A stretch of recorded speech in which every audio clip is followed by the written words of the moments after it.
les saints sont uniques, et leurs histoires sont souvent plus belles les unes que les autres.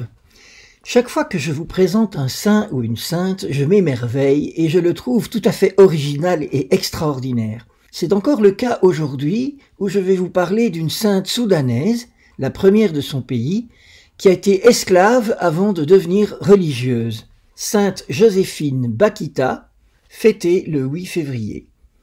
Joséphine Bakita est née vers 1869, elle-même ne savait pas la date exacte, dans le Darfour, au Soudan.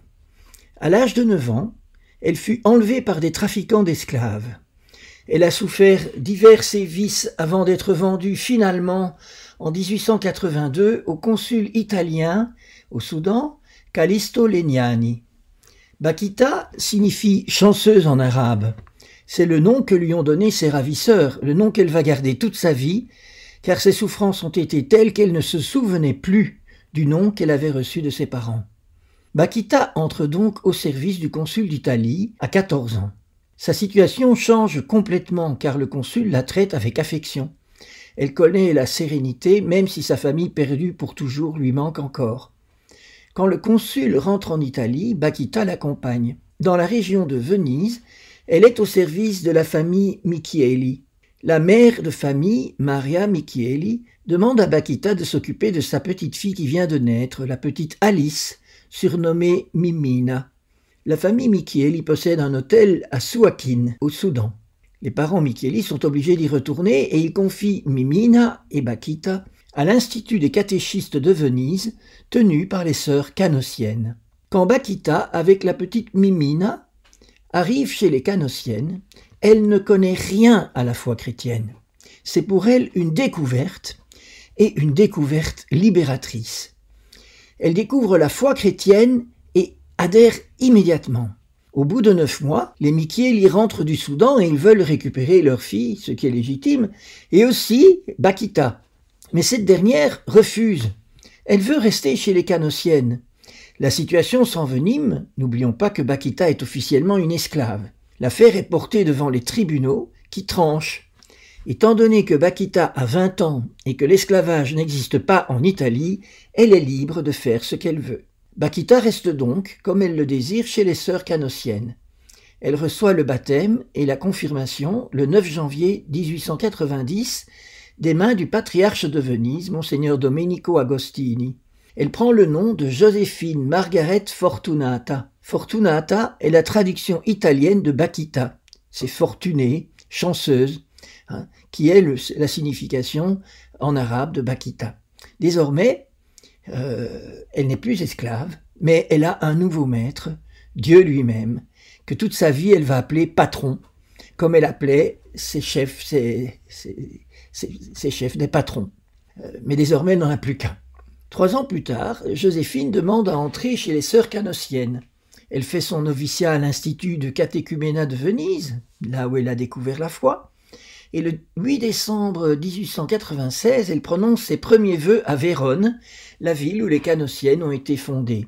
En 1902, ses supérieurs l'envoient à Schio, dans la province de Vicenza, une petite ville située entre le lac de Garde et Venise. Et Joséphine résidera toute sa vie à Schio, où elle occupe différents services simples, cuisine, lingerie, broderie, porterie de l'école, où sa bonté touche tous les élèves.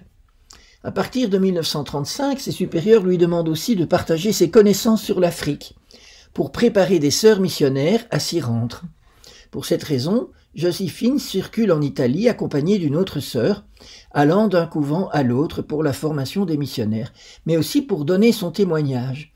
C'est ainsi qu'un jour à Bologne, au cours d'une rencontre avec des étudiants, l'un d'eux lui demande « Que feriez-vous si vous rencontriez vos ravisseurs ?»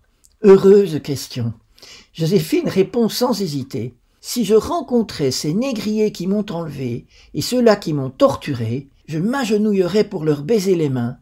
Car si cela ne fût pas arrivé, je ne serais pas maintenant chrétienne et religieuse. » Elle reconnaît donc, mystérieusement, la main providentielle de Dieu dans ce qui lui est arrivé lorsqu'elle était enfant. Elle va même plus loin, en excusant ses bourreaux. « Les pauvres, dit-elle, peut-être ne savaient-ils pas qu'ils me faisaient si mal.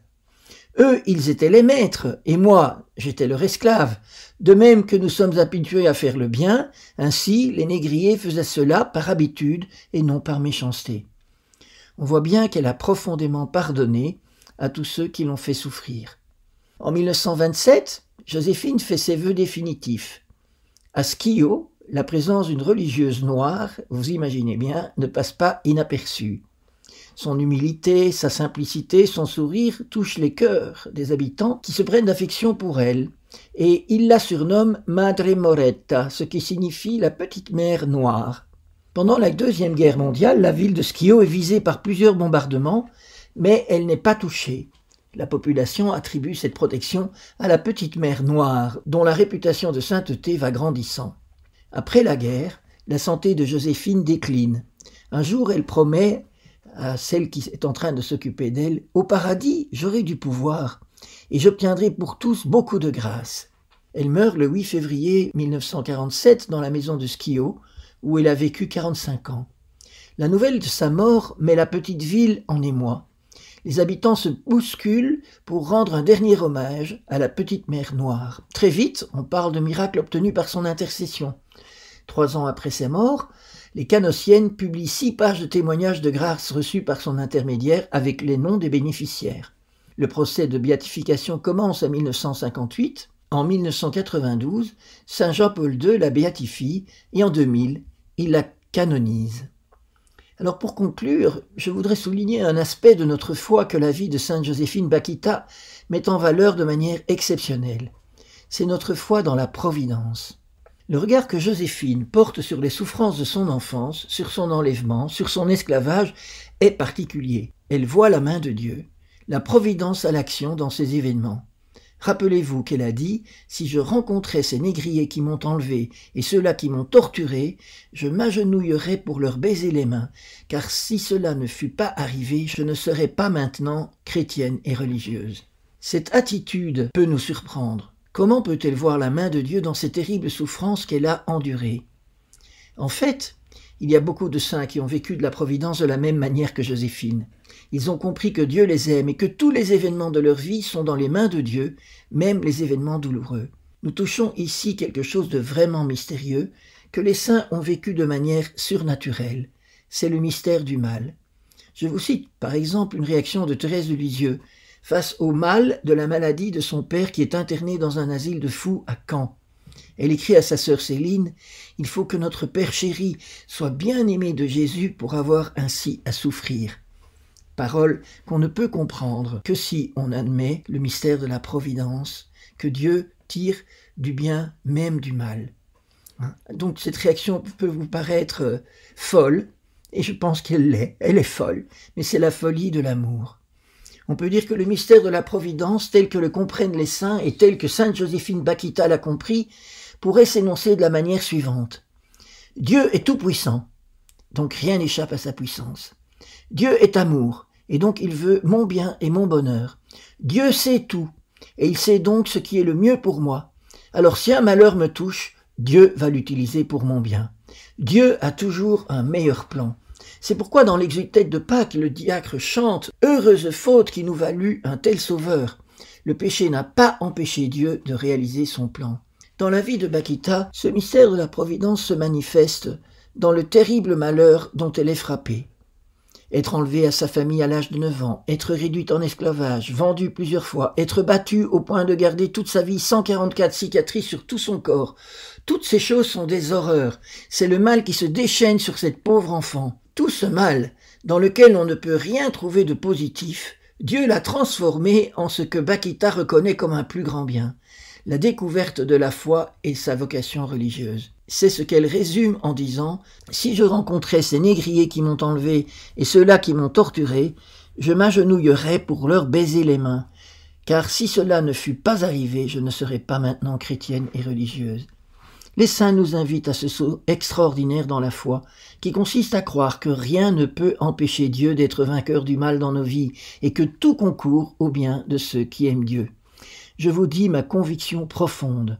Si nous croyons, si nous aimons Dieu, nous verrons aussi, comme sainte Joséphine Bakhita, la victoire de Dieu dans notre vie, peut-être pas durant notre vie terrestre, mais avec certitude au ciel. Nous verrons, nous comprendrons et nous le louerons dans un bonheur éternel.